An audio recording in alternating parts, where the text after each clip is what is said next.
They expect to send their first snowplows out about 5 o'clock in the morning and plan to keep them out as long as needed. Police have said that the man that they have found dead at the scene, they believe that he is in his early 20s. They say that a passerby called this shooting in, and police say shortly after the shooting they found several suspects in the case. The thieves used this high chair to break through the glass in his son's room. I don't think we could have asked for better weather out here. It's beautiful. Even though gun and ammo prices continue to fluctuate, local businesses are doing their part to maintain prices to keep customers coming back. Originally, that bond was set at $500,000.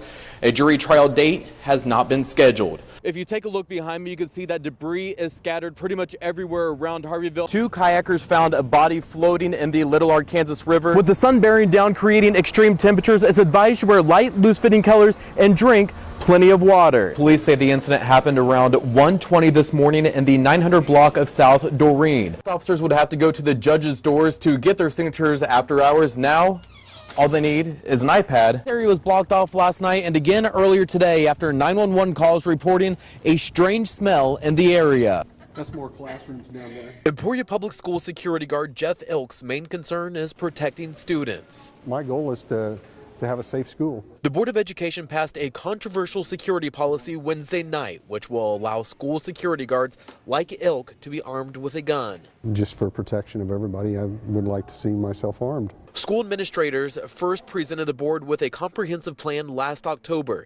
In light of national tragedies, administration revised the plan for the Board of Ed. This is not necessarily the only solution or the long-term solution. Having armed security guards would be similar to other districts who currently have school resource officers. The main difference is the security guard would be a district employee trained to use a gun.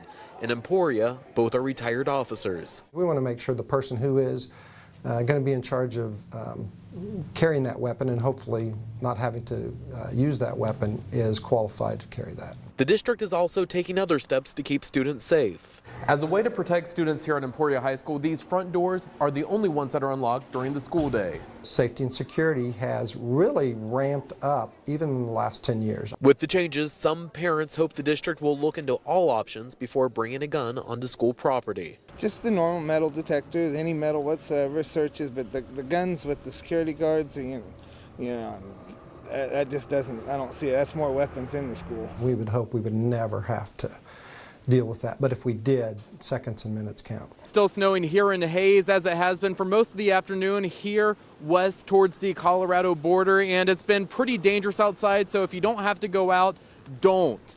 Across most of Interstate 70 and parts of northwestern and western Kansas, it has been very difficult to drive with strong winds and blowing snow causing near whiteout and whiteout conditions, making roads extremely slick. Interstate 70 has been closed heading west towards Colorado, and many people I talked with earlier today say that they were staying at hotels to beat the storm and not get stranded along the interstate.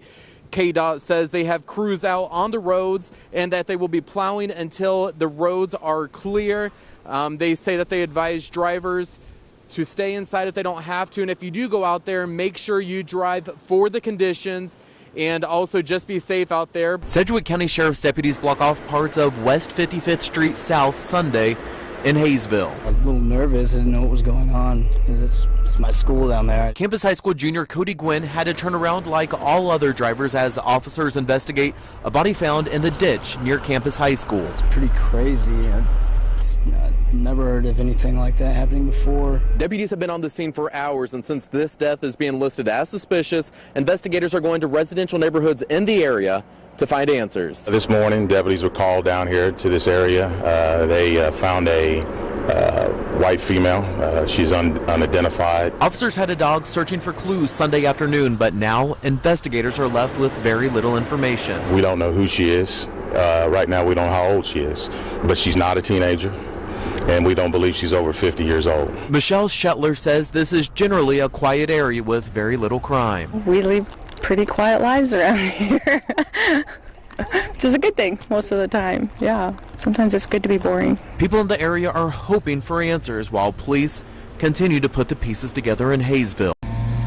More than 40 years removed. They've been in Hayes for years, and now The statues are coming home. A unique rock garden is brought back to life in Lucas, a small north central Kansas town of around 400. They're from different areas of the country. Most of them are from the Colorado area. For more than 30 years in the early to mid 1900s, The pumice rock, like volcanic rocks. Roy and Clara Miller created unique artwork with rocks collected from around the country. The wishing well is made out of the shells from the down in the Gulf. The sculptures were highly popular back in the day. Old newspaper clippings show off the artwork. Well, I think that's real neat for them to come back to Lucas. I didn't figure they ever would. After the Millers passed away, the sculptures were sold and eventually moved.